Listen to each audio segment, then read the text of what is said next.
Yeah. Oh, John's assistant's here. Call, call is live. Save. Gray's here. And Candace. Okay. I'll be right back. Huh? Okay, bye. Whatever. Come back. Yeah, see you soon. Chris, Calvin, Chance, Jeff, Dallas, Richard, Chris, Kenny, Kelsey. Okay, send. No. Okay. All right. What's up, dude? What's up? Just making some dinner. I'm having chicken and What you green beans making? right now. Chicken and green beans. I'm making chicken and rice and black beans and Tabasco sauce with cheese and put it in some wheat pitas and calling it a day. Yeah. Bazing. There we go. All my shit's frozen. I just go to Target now. They got the frozen rice, the frozen chicken, the frozen this. I just either cook in my microwave or what's it called? Fucking uh air fryer and call it a day. Air fryer works. Yeah. Air fryer is my best friend, honestly. Make it a little easier. Yeah. Oh yeah, you got to make this shit easy. Yeah. 100%. Yeah, dude. I'm really big on the sweet potato taco bowls right now. The big old pile of some ground turkey, put some turkey seasoning on it on top of like some cubed sweet potatoes, put that in the air fryer. Then you can have the pico on top of it, some low fat cheese, sour cream, black olives. I've been stuck on that for lunch. Yeah, that sounds good. Yeah, it's pretty good. Did you say black olives in there? Yeah. Nice, I love it. Oh, I love olives. Yes. Okay, what's up, Jimmy? With the 5 months. Okay, Jimmy. Let me see if this works. Yeah. What's up? How's What's up? everyone doing? What's up, bro? Hey, Helena. Hey. Mm-hmm.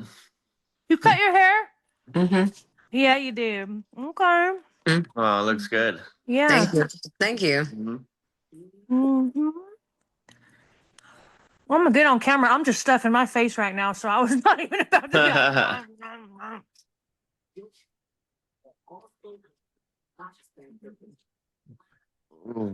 Hey, what's up, Jimmy? Oh, that's good. Oh, not much. I don't know how the damn thing works. There we go. Damn it. What There up, you go. Michael? What's up? Mm-hmm. Just getting off of work. Hey, how was your day? Nice. Very long. Wait, just Yeah. now? Yeah, that's a just late now. one. Oh, Yeah. Damn. Your Easy. hair That's looks a late good. one. Did you get your hair trimmed? Yeah, just beginning of Yeah, beginning of looks the month. good. Dude's got the beard of the year straight up. Oh, yeah. Sharp. Oh, sorry to be driving. yeah, it's all good. What up, Chris? Hello, everybody. There we go. All right. Things are going slow. Very open about his late father's back. His new audible memoir, Kids Make Me Angry, out now. The 46-year-old father What's going on over there? substance abuse against him was murdered by his mother. The reason why I like so much in my dad's relationship is because I don't find my best friend. All right.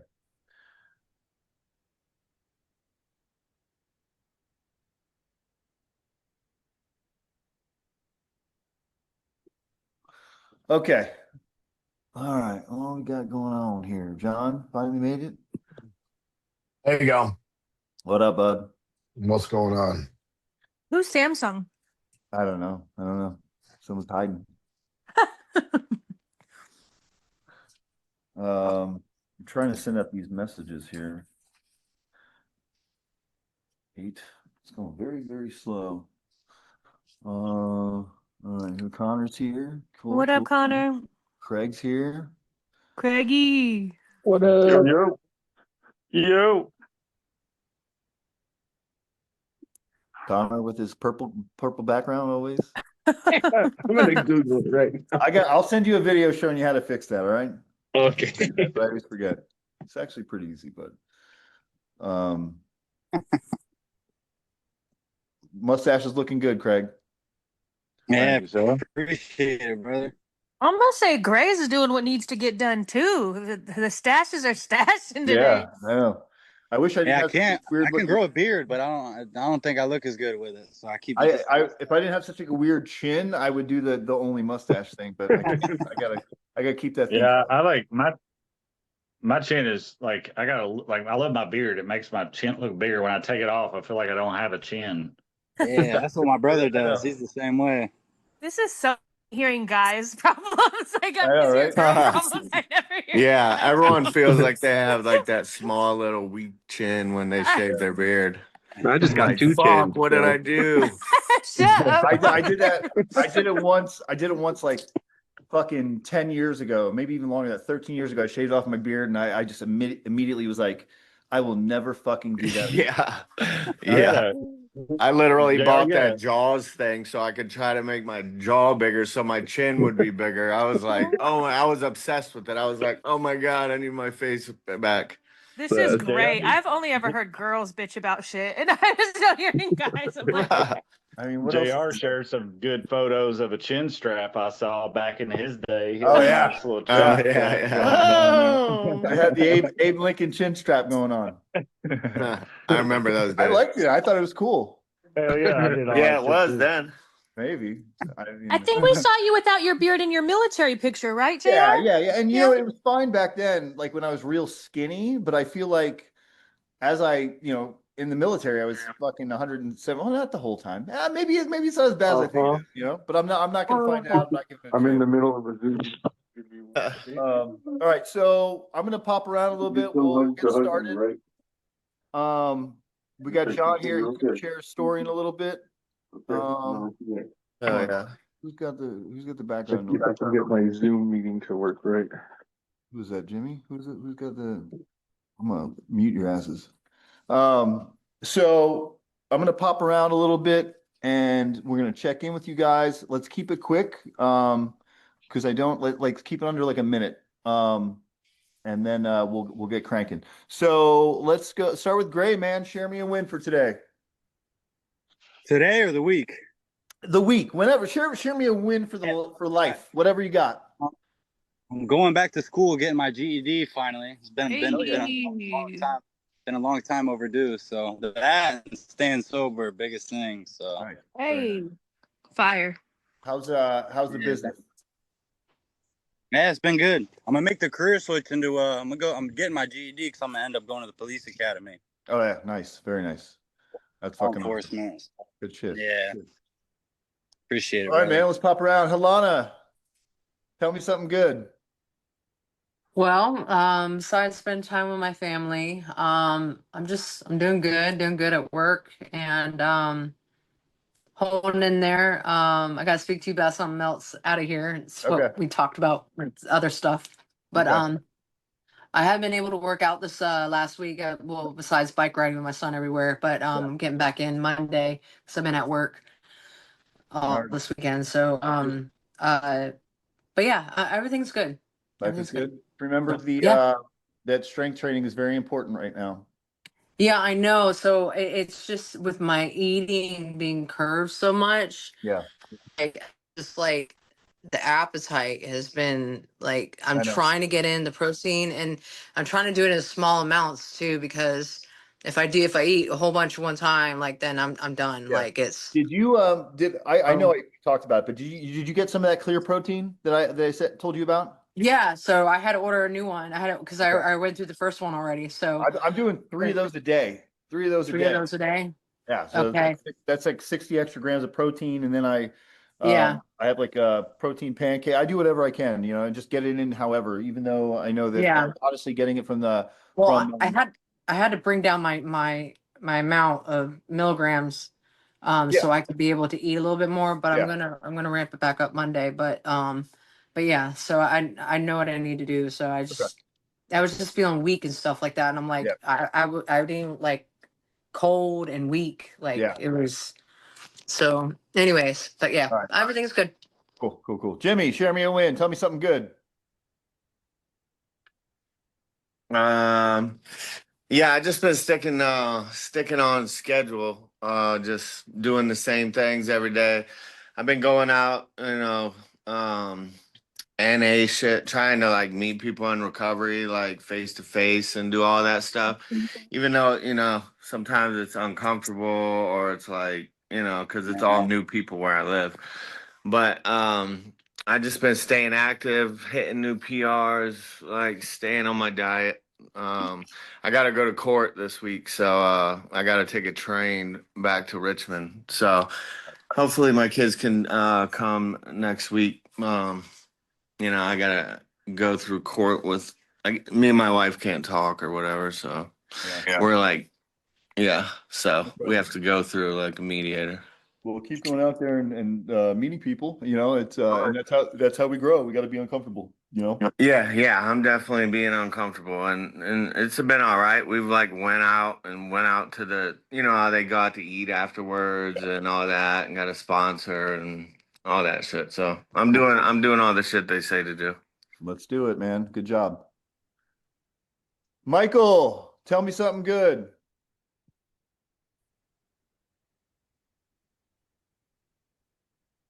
I can't hear you.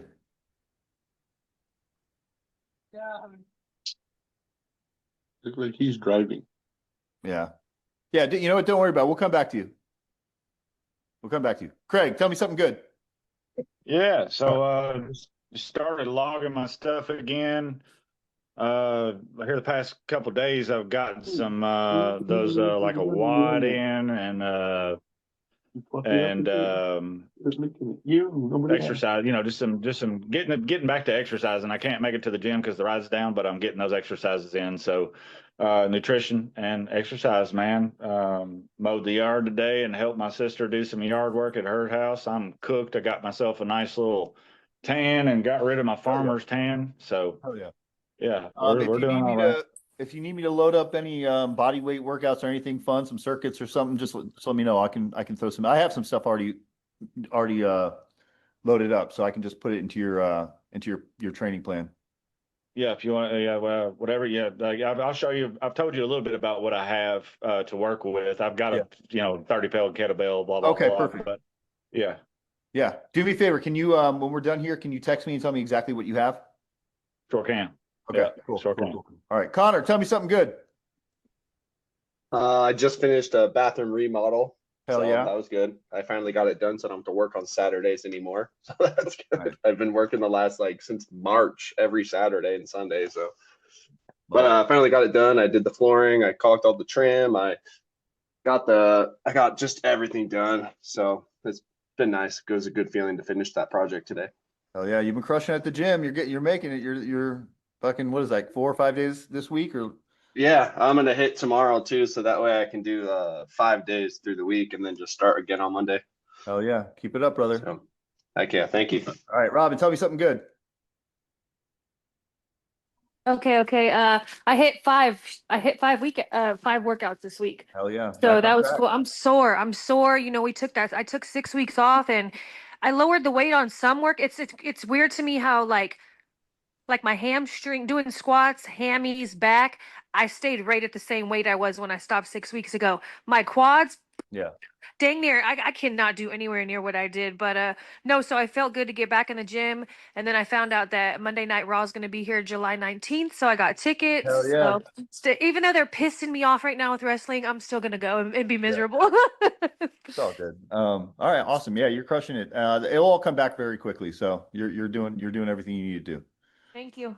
All right, Richard, last one. Tell me something good. Come off mute.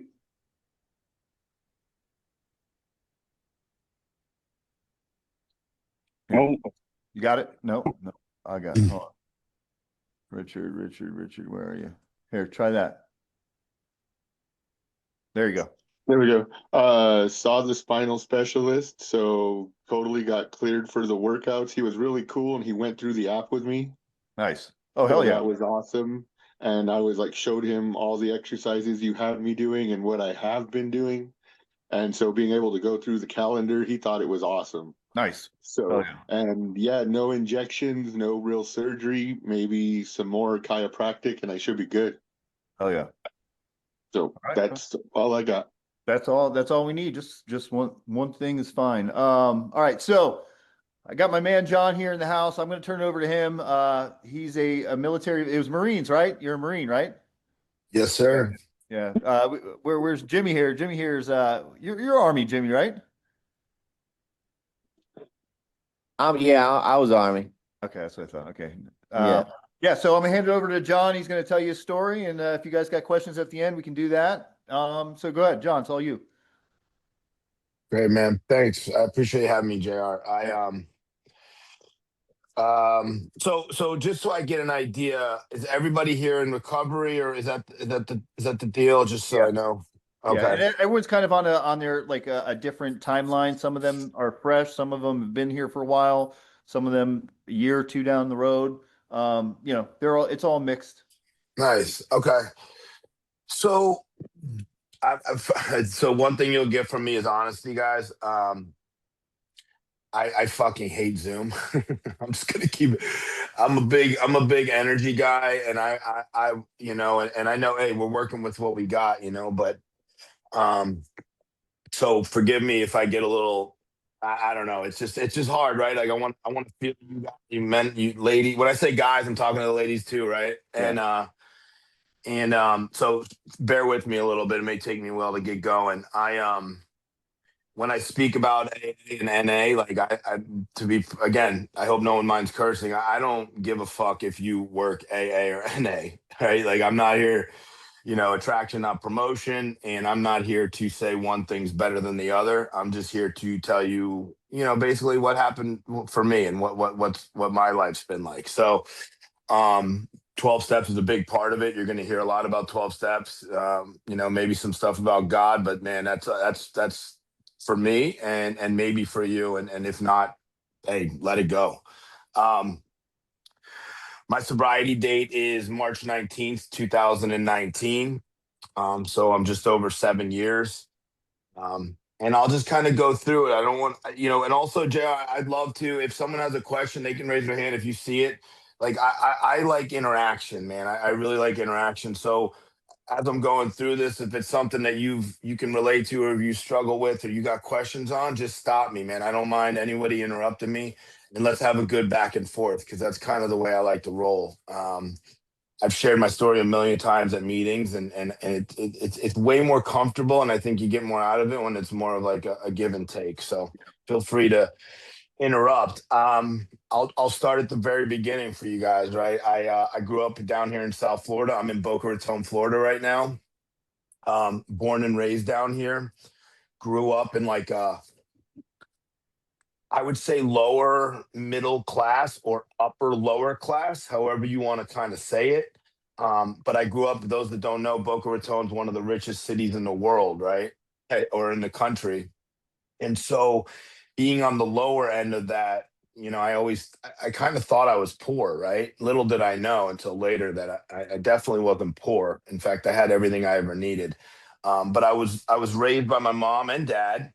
I had two older brothers that were 13 and 15 years older than me. So I'm born in 1981, right? I'll be 45 this year. And my first memories are both of my brothers just being complete maniacs, right? They were both very, very into crack cocaine was just hitting. And, back then, of course, I didn't know what they were struggling with, but the drugs kind of pulled my family apart.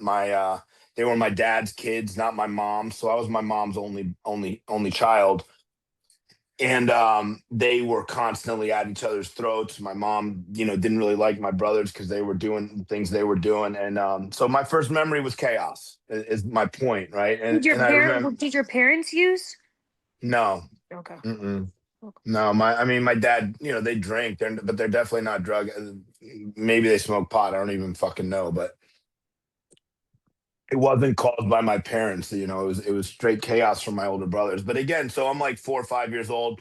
They're 18, 19. It's the crack epidemic, like the early, mid 80s. It was a wild time down here. And so needless to say, like I had this idea of like what a addict or an alcoholic, and I just remember like I'm never gonna be like my brothers, dude. Like they were larger than life, figures. My brother was like captain of the football team, quarterback of the high school football team, and all that. So he was like larger than life, but they had this issue, and I just knew I never wanted to be like that. And it got so bad, my mom and I got separate. My mom separated from my father, and her and I lived in like this little 1-bedroom apartment. We shared a bedroom for a couple years. And I just remembered that's what my mind was like. I can't ever do, like, I'll never do that to my family, right? What they're doing. And, back then I thought I had a choice, right? So as I got older, that was always my thing. And if you have a brother, sister, maybe you can relate, right? Like I always, even as I started drinking and started partying and everything, it's like, as long as I wasn't as bad as my brothers, like they were the drug addict or the fuck up, right? Like I wasn't. Like, so like, when I talk about it, it sounds crazy, but to me, it made perfect sense. So when I started drinking at a young, I drank at like, I don't know, 13, 14 years old. We would steal liquor from my uncles, but like I knew my brothers were doing harder drugs. So like it wasn't a big deal, right? And I'm not a guy who, I didn't drink or drug.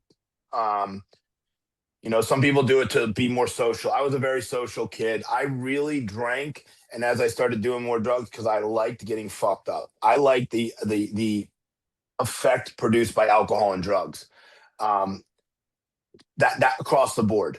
So when I would drink, I liked getting drunk. When I would smoke, the one thing I didn't really like doing was smoking weed, and that was kind of the next step from after drinking was like people started smoking weed around. And I didn't really get into that too much. And so I would drink almost every weekend and like almost every night. After I played all sports, I did the whole sports thing. It was very successful in sports growing up all through into high school. And I did very good in school. And so that was another thing that like, and when you're growing up, like if you're getting good grades, like kind of keeps your parents and everybody off your ass. Right. So I did well in school, and it came kind of easy to me, right? Like I was blessed, I guess, with some sort of like book smarts. And so even though I would get in trouble all the time and everything, like I never had any consequences, right? Because I would get the good grades. Um, and so as I kind of went through, I had a chance to go to college for a soccer scholarship to a smaller school, and I chose to go to Florida State University, FSU. This is back in 2000, 2001. And that was like kind of the first time that alcohol and really partying kind of made a decision for me, which I didn't fucking know at the time. But I wanted to go there and party and just like live the college life instead of like following like really a dream of like playing sports. And I went up to Florida State. It just went completely off the. I just went off the rails, right? I'll spare you guys because I don't want to speak for an hour, but I'll spare you the details. I drank myself. I partied my ass off. I drank myself out of Florida State. I moved back home. At this point, my brothers are going to jail now, right? My one brother had done a lot of time in prison, and so like he's in jail and everything. So again, I don't see myself as having a problem because that's what a problem looks like, right? So I moved home at 20 years old or 19, and then I ended up going back up to Florida State. And when I went back up to Florida State is when things really got chaotic, and that's because I found opiates and inevitably cocaine. I took my first like opiate and I just loved it. So I got into a big fight when I was up at Florida State, and they cracked my jaw. I got my jaw cracked in half, right? I thought I was larger than life. I got into a fight with like 4 different guys. I got my jaw shattered, and opiates were kind of introduced to my life. While my jaw was wired shut, I was down here in Boca, and I had a lot of friends that did coke, right? Like for growing up, even in high school, kids were doing coke down here. It's like cocaine capital, right? South Florida. And but I would never touch it because my brothers. Well, as crazy as it sounds, now my brothers I know they're doing dope, they're doing heroin, and my one brother's smoking crack, and now I understand the difference. And I'm like, you know what, man, my jaw's wired shut. Me and my buddy decided to try coke for the first time. And had my jaw wired shut, took that line of coke, and I was fucking off to the races, man. I went down to Fort Lauderdale. Anyone, I know we're from everyone's from all over, right, Jared? Yeah. So everyone can, went down to Fort Lauderdale, and I had the night of my life, and I was talking to every girl, and I was talking like they probably had no idea they probably thought I was a fucking psychopath, Grinding for But teeth while you're on well, my with jaw your was jaw wired shut. shut. I had no Yeah. choice but to grind my teeth, right? So I'm like, and I'm like, this is the greatest, and again, it gave the I love drugs. Like I'm gonna say that too. I love alcohol. I Yeah. love drugs. As you hear me go through my story, it got way worse. But the fact of the matter is, the one thing I don't lie to myself about is that my brain and my body loves what happens when I put drugs in me. I Mhm. do. And that's one reason, as I'll speak later, I don't do it. So I'm not saying like, I don't know if it's right or wrong, but I know my brain and I know I love these drugs. And it started with the cocaine. And so once I did that, man, it was like every weekend. And you know how it is. Once you do something, well, all of a sudden everyone else, you notice everyone else is doing it, right? So Yeah. I partied my way out of Florida State a second time. And I'm 21, 22 years old at this time. I'm just kind of fluttering. And I'm getting as fucked up as I can whenever I can. I got some phone sales jobs, and now I'm like addicted to opiates, right? And I'm addicted. This is again perfect timing, right? It's 2004, 2005. Mhm.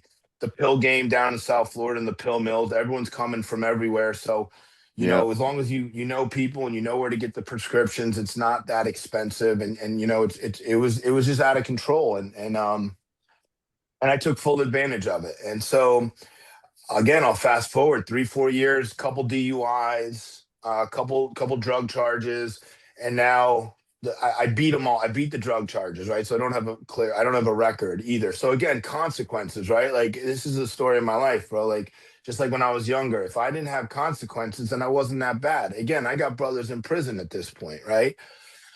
So I'm 25 years old, and a good friend of mine, his name's Eric. Eric and I are getting, splitting a blue because we can't even afford $10 at this point, right? And like a blue is a rock, an opiate. Yeah. And we're so obviously we're not sober, and his little brother was getting out of the Marine Corps, and the one thing, again, I'm intelligent, right? Most of us are. Like, I'm a smart kid. Like, I know the jig is up. Like, I kind of can, even though I'm not like as fucked up as my brother and everything, I can see that, like, obviously, I'm 25 years old. I've dropped out of college numerous times. I'm living on couches. I sleep with my girlfriends when she lets me. And my life is not going anywhere, right? And so I have some. I'm not completely delusional at this point. And so he was getting out of the Marine Corps, and we said to each other, like, hey, I'll join the Marine. We should join the Marines. And my father had been pushing me to join like the Air Force or something safe, and just the way I am and the way it was like, let's do it, right? Marine Corps or bust, right? And and literally that's how it went. 3 months later, I was in boot camp, Hmm. So I'm like, yeah, I'm an old motherfucker for boot camp. Those that know, like usually you're 18, 19. I'm joining at 25. I kicked blues in boot camp.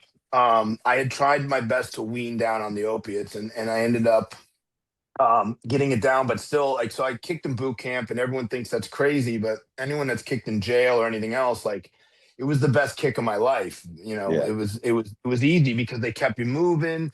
There was no way you could get them, and I've tried 100 times to kick on my couch, right? But when you know that dope man, or that if you're an alcoholic, that booze is right as at the Shell station down the block, like it's next to impossible for me, at least for Yep. the type of addict that I am. I need separation, as I found out. So I joined the Marine Corps, and I went to boot camp, and I kicked in boot camp, and I got out of boot camp. I went to I came home for 10 days of leave, and I got completely fucked up off my ass. I did everything, all the drugs I was doing before, I did again. And by the grace of God, or so I thought, I ended up missing like combat training. You go to combat training. I missed my flight or whatever, so I didn't get drug tested. Thank God. Right. Mm. So now I'm in this holding, so they don't drug test me for another week. So again, I dodge a bullet. Okay. I go to engineer school. I was a combat engineer. I slept for IEDs, right? So I go to breacher and engineer school because I did breaching as well. And the first weekend we're kind of free to go about the base. They say you're not allowed to leave base and you're not allowed to operate a vehicle. Well, what do? I go and I rent a car off Yeah. base and I leave fucking base. because I knew there were some girls that I met like earlier that were out in town, and I catch a DUI coming back in the gate. Oh, fuck. So now I'm 25 years old. Again, I finally had dodged a bullet. I got off the drugs, and my life is just starting in the Marine Corps. And the fucking first week I'm out, I get a DUI. Fuck. Didn't really know what to do, but listen, and still not thinking, look, I'm a Marine now. Like, look, I'm not a drug addict. I'm not locked up. Like, this is just, like, I'm just who I am. Like, Marines party, they tell me. And Marines go hard and all this bullshit, right? That I started to believe. So I think I'm getting kicked out. They end up not kicking me out. So, thank God I got a second chance. They put me on all these restrictions and stuff. I went to the brig and did all that deal. Got through that. Got stationed out in 29 Palms, went out to 29 Palms. And that's when I found what I think is vital. And I'm sure you guys probably touch on this. First of all, discipline, obviously. And I hear we're trying to get some discipline in us now, but purpose. It's the first time I felt purpose, and I didn't know it, but for years I was searching for purpose, right? No one talks about it. It's not like a manly thing that like my dad taught me, like go find your purpose or any of that, but I found purpose in the Marine Corps. And although I still had a fucking really bad drug, or I'm an addict, an alcoholic to my core, that purpose kind of superseded it. Now, I didn't know it at the time, right? But like that was when I really bought into being a Marine, and I excelled in the Marine Corps. I was in for 8 years. I deployed I got there in 2007. In 2008, I deployed to Afghanistan. I went to Afghanistan. I got in a lot of it was a very chaotic environment. I got into a lot of gunfights. I did the whole deal, right? Like I did the whole combat deal. And I came home. I saw a lot of our men die, lose legs. It was a lot. It was a lot of shit that like you always heard about, but didn't think you would ever. It was very surreal. But when I came back, and I would have Listerine bottles of Jack Daniels sent to us in our care packages. A lot of guys were smoking weed, like because there was weed in Afghanistan. And whenever I would come back from a mission, if we had some booze, I would drink it. So again, I didn't do anything about my alcoholism, but that purpose, right? Like, man, when I put that uniform on, it was go time, and I did very good at my job. I picked up sergeant in 3.5 years, which on a combat meritorious board, which is, again, I'm not like, trust me, I'm not tooting my horn, but I'm saying like what I am saying is that when we put our mind to something, we can fucking accomplish it, right? And so I picked up rank. Everything was going really well. And I came home from my first deployment, and right away it was like, get ready for the second one. So I didn't really have time to breathe. I didn't really have time to like think about what had been going on in my head, right? And so we come home from Afghanistan, you go party for 10 days, get totally blitzed, go home, doing coke, doing the whole deal, and then I put the uniform back on and I got to work, right? So I deployed again in 2010. This time I was a leader, right? I had a bunch of Marines under me. And again, that sense of purpose was like at an all-time high. I was riding high. This is when I got the meritorious promotion. And so we go back to Afghanistan in 2010. I ended up getting blown up a couple times with IEDs, right? Like implemented explosive devices. So because I was doing route clearance and I was the lead gun truck because I had seen more combat than, so I was in the lead gun truck and the navigation guy. And I kind of like was the leader of our convoys, right? And we were clearing routes. And so I got blown up a couple times, which gave me concussions. And made me non-deployable. So when I came home, I had already signed up for another 4 years, but I was non-deployable. And so now everything that I knew, which is like leading Marines, raising these young men, teaching them how to survive, and getting ready to like this op tempo of going back to combat, all went away. Okay, I was newly married. I had married my not high school, but like this girl that I had known for a long time that I had like a mad crush on for a while. Like I married like my dream girl kind of, right? Yeah. In this time, because she saw me change when I would go home. She knew me as a piece of shit that used to nickel and dime, sell coke and everything else before the Marine Corps. which I also did, but I was horrible at it because I like doing it. But like she she saw the change in me, and we ended up getting married. And so I have a beautiful wife.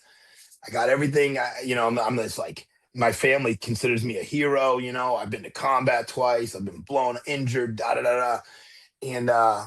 And now my whole life changes because that whole thing that I thought I had, that whole purpose, which I again don't even know, because if I don't know if no one ever talks to me about purpose, I don't know what it is. It went away. And so my second 4 years I spent back at Paris Island, which is where we go to boot camp, on the rifle range, and basically behind a desk. And what was still there? The alcoholism and the drug addiction. So as that purpose, the way I look at it is like the addiction was here, but the purpose superseded that, right? So as the purpose went away, where's my hand? The addiction comes back, and the purpose was gone, and all that was left there is that they if you ever heard in meetings, they talk about like your disease is in the parking lot doing push-ups, Yeah. and a lot of that corny ass shit they say is so fucking true, right? Mhm. Because I didn't know it, and I was drinking like a fish, but I had purpose. I was doing drugs when I would go home on the weekends, but I had purpose. So now without that purpose, I had the drugs, I had the alcohol, and I had this great excuse to drink and drug and keep my wife and keep everyone off my back. And that's that I'm a combat vet. Of course, they say I have PTSD. I got PTSD. I've been blown up. You don't know what the fuck I'm going through. And Mm. so it took me a while to admit this, but I was using that as an excuse to drink and drug with impunity. That's what it is. And it's not easy for me to say, right? Because it's kind of, there's some shame behind, or there was some shame behind that, until I realized that's just what we do. That's what we do as drug addicts and alcoholics. We do whatever we can to get by, or I do. So I just start, my life just starts kind of going like this. I start trying to avoid piss tests, right? Because I'm still in the Marine Corps, but again, I'm behind the desk. My wife's a bartender, so I'm drinking at the bar every night. And then I see this guy with one of the little bar backs or something, and his eyes are pinned. And if you don't know, that's opiates, right? And I'm like, I know what the fuck he's got. Mm-hmm. Man, I started drooling. Hey, Cody, where'd you get, what you got, man? I know you got perks or something. And right then, man, my life literally, I'm in the Marine Corps. And from that moment on, I'm back addicted to opiates. Mm-hmm. And now I'm trying to dodge the drug tests, and I'm trying to do this. Well, what happens inevitably? I don't dodge the right fucking way. Yeah. And so with 7.5 years of like very highly productive, decorated service, I failed a drug test. Mm-hmm. I came clean. Thank God I was a combat vet, and my colonel was a combat kind of guy. He'd come from combat. And so what did I do? He just, sir, I can't keep the thoughts. And by the way, there's truth to that too, now that I know, right? But I was just using it to keep, to get myself out of trouble. Yeah. So again, no consequence. They send me to rehab. I go to like a 45-day PTSD lockdown facility, and I think I'm going to be all good. Meanwhile, my wife has a 2-month-old daughter, right? So here I am in a lockdown facility. My wife has a 2-month-old daughter, my daughter, and she has to go back up to New York to be taken care of by her family because I'm out there getting high, because of my actions, and then now I'm in rehab. So I don't do anything when I'm in rehab. I just kind of go with the flow. I kick I go through the withdrawals, and I do the 45 days. And again, my mind still doesn't think, I just think I got caught up, right? Like the word that I'm a drug addict doesn't even really cross my mind. Cause look, I just did 8 years in the Marine Corps. I just put the drugs away, and look at me, Mm-hmm. So I don't do anything about the disease, man. I did nothing, and the day I got out, I had to go pick my wife up up in New York, and on the way to the airport, I got a fucking blue, right? I got a perk, and because now I'm gonna feel one. I don't need to do three. Like, I'm excited. Like, I'm gonna feel one of these pills, and I'll just do one, and I won't do the you know what I mean? And then I'll go fly up to New Yeah. York, and I won't do any more. And this is the rationalization part, right? That we start to do, like, oh, I'm just going to drink on a Friday. I'm just going to use one day. I'll use for 3 days. I won't get sick. This is the fucking shit that we start telling ourselves, or I start telling myself. Anyway, needless to say, I'm right back on the pills. I go pick my wife up. She doesn't know any of this is going on. And I get out of the Marine Corps and go back to South Florida. I go back to South Florida, full blown, opiate addict, right? Just like I left it 8 years earlier, Oh, right? Except now I got more of an excuse. Now I got a disability because I got injured. So now I got a disability check. I got Yeah. a wife. I got a baby. I got a house. Got 2 cars. I'm good. And and and and I was anything but good, man. Like my wife, like my daughter, and these are the things that like step work really helped me with, right? Like I couldn't walk into my daughter's little like nursery, um, or I couldn't watch my daughter without my wife being there. Like I couldn't change a diaper without being intoxicated on something because I didn't know how to handle life. I didn't know how to handle. I was completely numb and disconnected from emotion and everything else. And the only thing I knew was drugs, to be honest with you. The only thing I knew that could at least make me feel okay for a little bit was drugs and alcohol. And so I just chased that feeling. So we moved back to South Florida, and I get back with the same people. I start getting the same drugs, and my life just completely got ruined. I will spare you guys the details. Numerous arrests. I went to treatment 12 different times. Um, my wife, my wife finally like found out, obviously, that I was using and stealing money from like my daughter's account, my savings account, everything. And she, basically kicked me out of the house that I needed to go to treatment. And so I went to treatment the first time and was very, it was my wife's fault, how dare she kind of thing. How dare she do that to me? How yeah. dare, does she not know what I'm going through? And she was just protecting my child, man. Like, thank God she made the decision she did, right? Like, in high, obviously now after doing the work, like, I am so grateful for her taking my daughter and leaving me. Uh, But I went to treatment, got into a rehab romance, right? Like, again, very, very shameful and guilty shit, right? Because like here I am, 37, or at that point, like 32, 33 years old. My wife, who's now my ex-wife, because she divorced me, thank God, is fighting, with a 2-year-old, I think at the time, and I'm running around the streets with like young women that I meet in treatment, right? Because all I wanted was to feel okay, and these people made me feel okay, right? Like if I had someone with me, I don't have to look at me, and I don't have to work on yeah. me, and I don't have to do any work on me, right? It's like that's all it was about, and then I would just get high to fucking numb myself. So I ended up homeless for 4 years. That's the bottom line. Well, from 2000 and towards the end of 2015 until basically I got clean in 2019. Um, it was just homeless shelter after homeless shelter, psych unit after psych unit. I've been to the VA psych ward 15 plus times. 12, like I said, 12 different treatments. And the thing that I would never do is work on me. I would always find something else to, whether it was a female, whether it was like, I would just let my anger, I would get kicked out of treatment centers. Again, I would keep people at a one arm's distance by saying they don't understand what I'm going through. Um, and the thing is, when you use the war thing and the combat thing, people really believe you and they really do feel bad for you. And I would play on people. I would play the victim in order to get what I needed, right? Like we attacked people at their weakest, right? And that's what I would do. Um, I'll tell you the last day I put a drink or drug in my body, just to get through all that bullshit. We can talk about the good stuff. I'm sitting in a hotel or an apartment that had no power in Austin, Texas, and I had drugs in my pocket. At this point, I'm shooting methamphetamines and heroin, right? With IV drug user, full on. And I'm sitting here, and I remember before, if I had drugs on me, I was okay because at least I knew I had them, and I would be all right, right? I would usually come running in when I had no money or no drugs. I had drugs in me. I couldn't find veins, guys. Like my veins were just Oh, completely yes. collapsed. I had fucking abscesses all over my body. And look, if you're just an alcoholic on here, like I want to be very clear, like this is listen to what I'm saying here. I had all that on my body. I had drugs. And the only thing, like I had this, I call it a spiritual experience before I even got clean and sober, is that something came over me that said, like, you're gonna find a vein, or like if you were taking a drink and it's not gonna work. And that's literally my first step experience was that something came over me And it hadn't worked for a long time, y'all. Like, you know what I mean? But like, I couldn't believe it, or I couldn't grasp that. And I remember thinking like, oh my God, my solution to all my problems, drugs and alcohol, is fucking gone in that moment.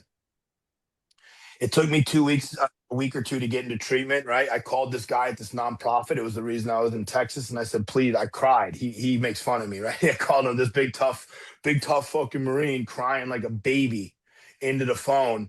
His name was Cole Schiffler, being like, Cole, please help me, please help me. And it took like a week for me to get in there, and he did, right? So I go to this nonprofit, and I go and I sleep for like 2 days, because if anyone, I'm on meth. I've been up for like 7 days. And after 2 days, this dude came in and got me, and he woke me up. He's like, bro, you've been sleeping for 2 days. Why don't you come out here? And where I went was a little 12-man facility, men only, which was great for me, obviously, because as I told you, I had an issue with that. And he's like, all they did was work steps. And he's like, hey, why don't you come have some breakfast with us? And I was like, kind of in a stupor, right? I've been sleeping for 2 days. I'm like, ah. So I go out there, and there's like these random fucking guys all around this table, like maybe one or two I would ever associate with, right? Like the other two are like goth kid, like, and I'm like, of course I'm like, where the fuck, what the fuck did I do? And they all had on, and they did a morning prayer. And after that morning, I don't know what it was. And like, even though I didn't know where I was or who these people were, I felt safe. Right. And I think that's the first time, even though I've been to a million AA and NA meetings, I've been to all, I've heard the whole deal with the fellowship and everything. It's the first time I really thought that maybe this fellowship, and again, I didn't know the term fellowship didn't come over me, but this group, like, I felt safe with these people. Right. And, and I jumped deep. I jumped head first into the steps. And so I worked my steps. And to be honest with you, JR, you can share my info too if anyone wants to have a conversation about the steps, because this isn't a step meeting.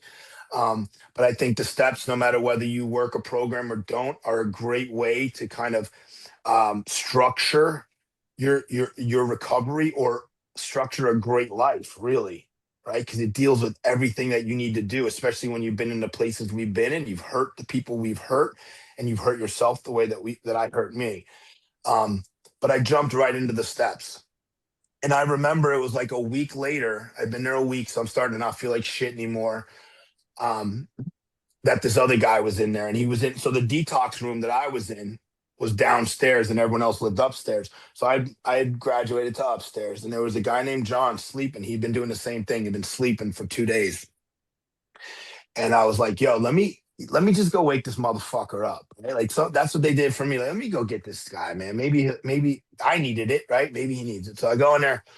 I'm like, hey, my brother, like, why don't you come have breakfast with us, whatever. And he gets up and he comes, and he and I became very good friends, and he had breakfast and everything. And we had a gym there, right? Like, I mean, kind of like what I hear here, right? Like 2 days in, like, we're forcing each other into the gym, like dope sick in the gym, once you get through the real hard parts, harsh DT, Yeah. withdrawals, we're in the gym, man. So now it's like 2 weeks later, and he and I are, and he was a big dude, right? So he's getting some strength back, and he's like, hey man, I got to tell you. I'm like, what's up? He's like, thank you for coming to get me. I'd almost forgot about it, right? He's like, thank you for coming to get me. I'm like, what do you mean? He's like, dude, when you came to get me that morning, he's like, I was awake. He's like, and I was thinking about going out that window and running and never coming back.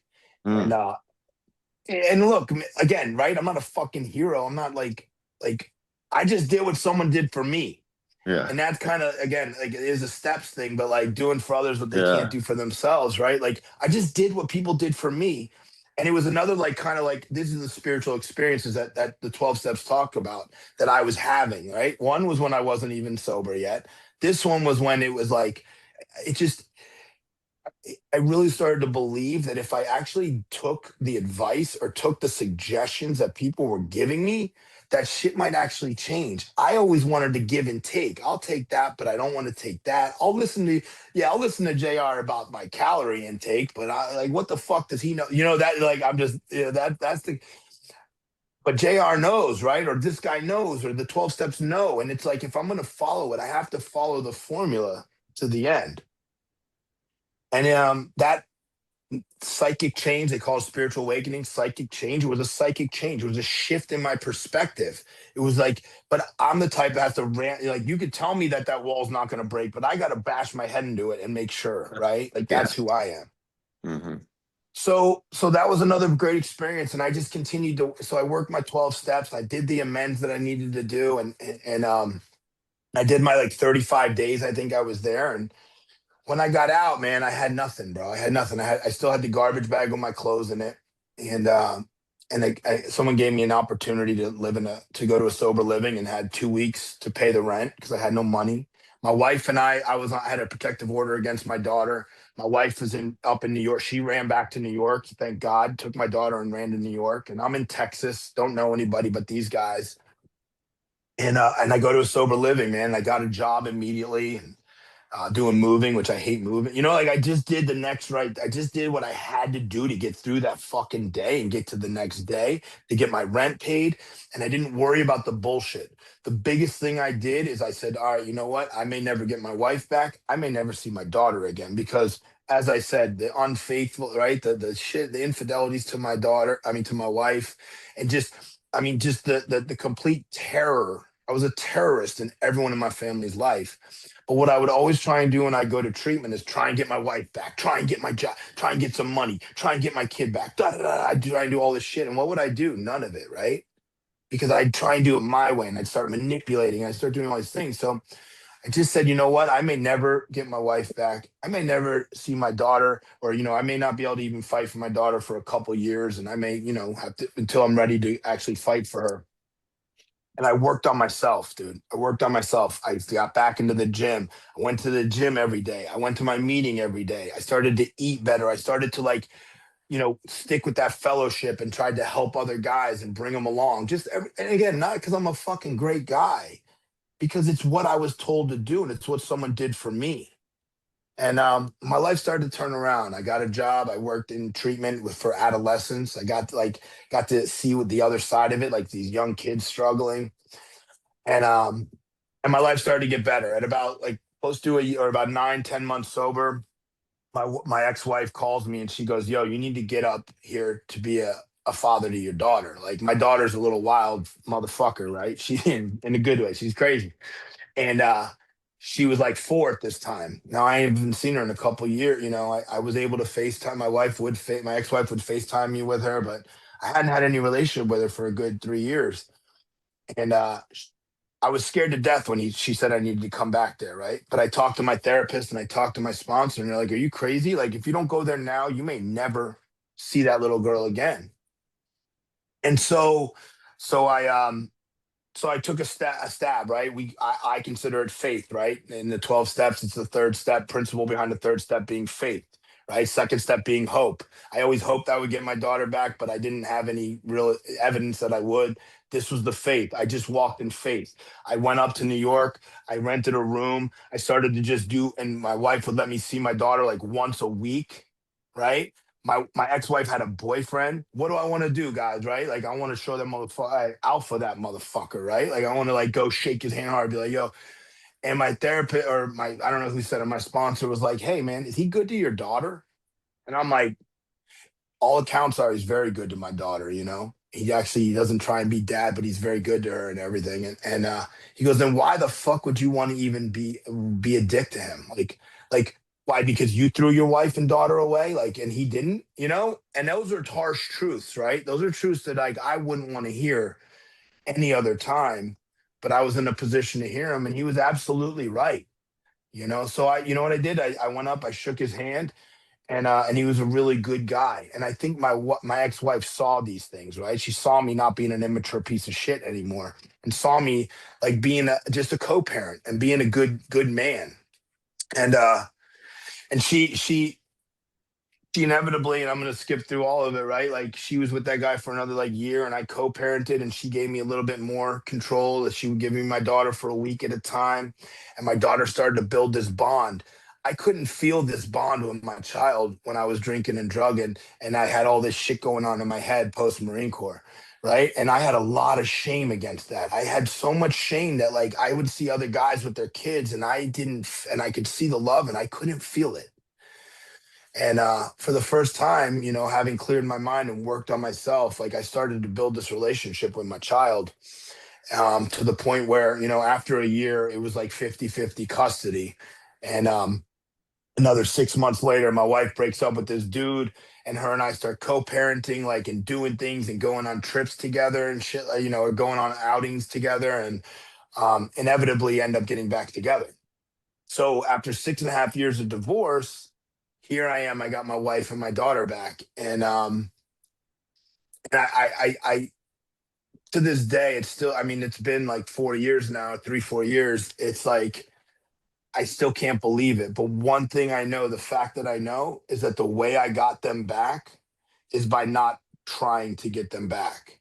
Like, I just did a video. I don't know. I know JR said on my Instagram, and it was like my wife, I don't need my wife anymore, right? Like, I want to be with my wife. Like, I had every understanding that I was never going to get my family back, and I may never, you know, it was never going to be the way it is. And and that's how I got him back, really, you know, by doing the next right thing, not manipulating them, and just being a good co-parent and a good father to my daughter. And my life's amazing, dude. I ended up moving back to Florida, bought a house here. My job, I'm I'm a chief administrative officer of like 3 psych hospitals now, and but it all started with being an overnight tech. It all started with like then going into like veteran liaison. I just literally I climbed my way up the ladder. I didn't try and skip rungs or whatever the fuck they say, right? Like I did one at a time, and I just took the advice and took the suggestions, and my life has just gone ridiculously well, man. I mean, like, I was homeless for 4 years. I got a fucking pool now, dude. Like, in South Florida, like this, you know. My daughter like, she doesn't remember anything. She was like 4 when this all kind of changed, and we had the best relationship. And so one thing I will leave you with is, you may not get those things back, but I can promise you, the one way I knew I wouldn't get them back is by continuing to try, to try and get them back, if that makes any sense. So that's it, man. I apologize. I know I went a little long. We're almost No, at 8 o'clock. fine. So No, Nah, but we're here for it, bro. Tell yeah, the story. that was awesome. Richard, I'll get with you in a second. But I tell you what, like, we've had a lot of people in here, man, and that story definitely got me emotional, man. That's some fucking amazing shit. And I'm a total believer in that. Yeah. When you want something in life, one of the things you have to do is just like let it go and just continue to do the work on yourself. Yeah. And Yeah. I'm not going to get into woo woo shit, but the universe will put you where you need to be, and that's some fucking good shit, man. One of the hardest parts is letting go, too. Yeah, fuck yeah. Richard, go ahead, man. You got a question? You want me to help you unmute? he struggled with the mute last time. Yeah. Hold on, I got you, bro. Okay, go. See if you can unmute now. Yeah. Thank you for your service. You're welcome. That was it? Yeah, I just wanted to That's say, it. Amazing love it. story. Love it. I'm still speechless and trying not to cry. So Yeah, I know. that's all I got. Thanks. I love that. Fuck yeah. yeah, I just want to say something. Go ahead. Yeah, I really appreciate the story. It was like, it just gives me like so much hope. I mean, I'm in the process of, I done had the house and the wife and the kids and all that, and raised them, and 7 and 9-year-olds, and I just literally blew everything up. Meth psychosis, and couldn't find a vein and all this, and fucking, you know, hearing someone's story like that, is like what I'm trying to do. I'm trying to do the steps. I got a sponsor. I'm like doing this program, whatever JR says, and just hearing it. It's so crazy that you're on here today, and I just feel like my higher power is like, I don't know. It's just thanks for everything. I appreciate that, bro. You're welcome, brother. You're welcome. And I was thinking about you, Jimmy, because when he was telling that story, I felt like it would resonate with you. Yeah. Yeah, keep doing you. Yeah, Thank you. Thank you for sharing. For everybody else in this group, this is the first Saturday that I've been to in a while. I promise I won't get choked up. I promise. This is the first Saturday that I've been to because these stories are hard for me. But on a Saturday, restarting my program, I get to hear your stories, the first story in this new set of 16 weeks. And for me, the biggest lesson that I took from your story is like you got to do the work. You've got to do the work, and you've got to remain consistent.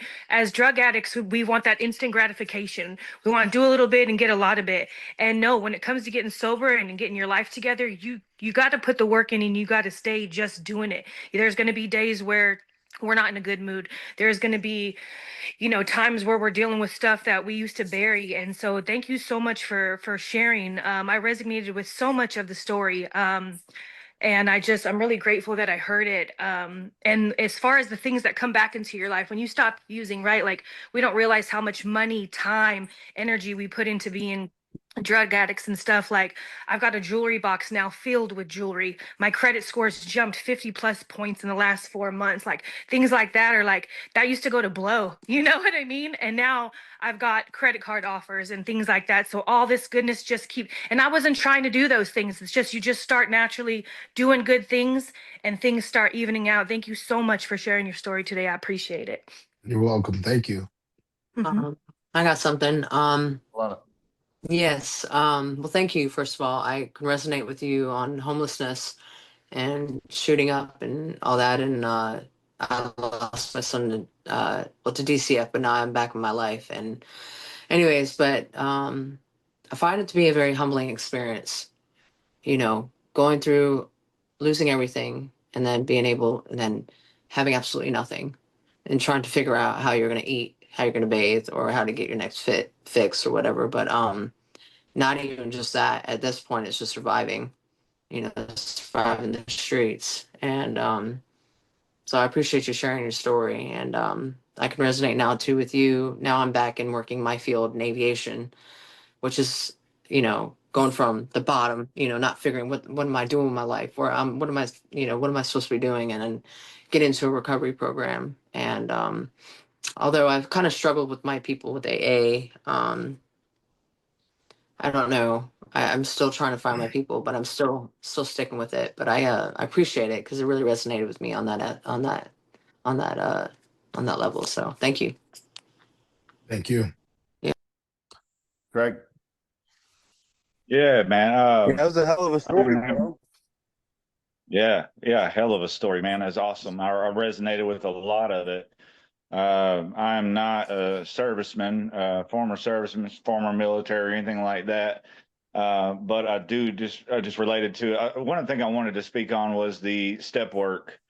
And that's what got me sober originally, kept me sober for 11 years, and probably 9 of those 11 was solid emotional, mental sobriety from working the steps and helping other people. And like you said, like, a lot of people try to like boost me up and like really looked up to me and things like that. And I was like, man, this is what this my God, my higher power, whatever you want to call it, has done for me.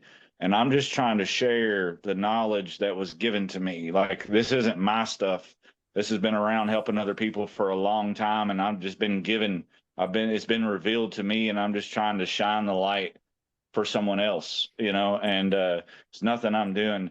And it's what kept me clean and sober. And when I quit doing those things is when I started reverting back to my old behaviors and my old thought processes, and I became a bad husband and a bad stepfather, and I lost a marriage and a family. And I tried to, originally tried to blame them, like she was a bitch and it was her side of the street and all this stuff, when I refused to look at my own. And that, I walked into another relationship doing the same crap, and things went well for a while until I quit working the steps again and started, getting back into doing dishonest things and drinking and doing drugs and stuff like that. And would gaslight and flip the script when someone called me on my shit, like my ex-girlfriend, for example. I just broke up with her a few months ago and dipped back into drinking and stuff. Thank God for JR, the program. and the 12 steps of AA and you guys, because that's what helped me kind of like, it was all still here. I like that a belly full of booze and a head full of AA. Really like just kind of made alcohol and drugs not fun for me anymore. And it quit working. I too love drugs and love alcohol, but it doesn't work anymore. It doesn't solve my problems.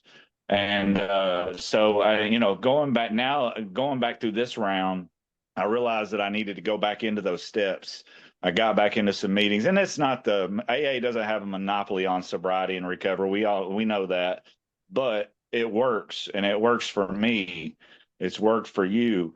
And doing that step work, man, and I'm not talking about just going to a meeting and hanging out with some sober people, but sitting down by myself and writing in a notebook all the shitty things that I did to people and all the things that I'm afraid to talk about, all the things that the fears that I have and my conduct, blah, blah, blah. But I related to what you said, man. And I look up to my servicemen and women just because of what they've done, the things that they've sacrificed, and still going through the same shit that I'm going through here as a free man. And I'm so sorry. But free stuff. But you guys allow me to be whoever I want to be. You guys have sacrificed so I can be the piece of crap that I want to be, or I can be the best person that I can be. And today, you guys, I look up to Jocko Willings and David Goggins and all those guys, and JR and all the other guys that aren't necessarily as famous.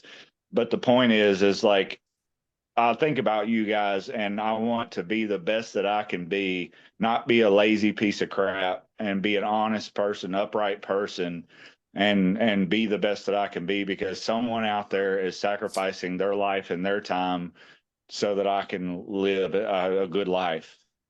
I don't want to waste that. Yeah, I don't want to waste that at all. So I could do a lot better, man, and lock in. And hearing your story motivates me to get a little more serious about it and go a step further and do that healing, sit in the pain. Let me say one thing real quick before we get cut off, Craig. I'm sorry. Yeah. No, go ahead. The one thing I really wanted to say is that whatever gets you here, right? Whatever gets you in the room, like I was always told, like, you got to do it for yourself. You got to do it for yourself. And my belief is, like, you could do it for anybody, whatever gets you in the room. But in order to stay in the room, that's when you got to do the work on yourself. And I think that's important to understand. Like, I didn't do it for myself. I did it for my kid and for my family, because I didn't really even love myself. But in order to stay here and the way to get to where I'm at now, I had to work on myself. So Absolutely. I forgot to say that. Yeah, I tried so hard when I broke up with my girlfriend, I changed my mind all of a sudden and was trying to like fight to get it back. And then I realized like she wasn't having it, and she was tired of the empty words. And it made me realize, like, okay, stop fighting, stop trying so hard to get back on top of your shit, and just accept where you are, take the next right step, stay in today, stop trying to get all your crap back, surrender it, and just follow some suggestions, follow some instructions, and stay humble. And yeah, so man, appreciate you, man. Smoked it. All right, so Thanks, bro. He's got to jump off, and I got to get out of here too. But I want to just say thank you guys for being here. I want to say thank you to John for joining us and telling your awesome story. That was fucking inspirational, brother. Thank you. Thanks. Thanks, Hey, man. you guys got a cool group here, man. I like it. I've done quite a few of these over the years, and this is a good one, man. You guys got a good group. I like it. The men and the women. It seems everyone's cool. So like keep going, guys. Keep going. All right, brother. I appreciate it. All right, guys. I'll talk to you tomorrow. All right, see ya. Bye, y'all. All right, brother. I'll hit you up. Thank you. Yeah. Bye.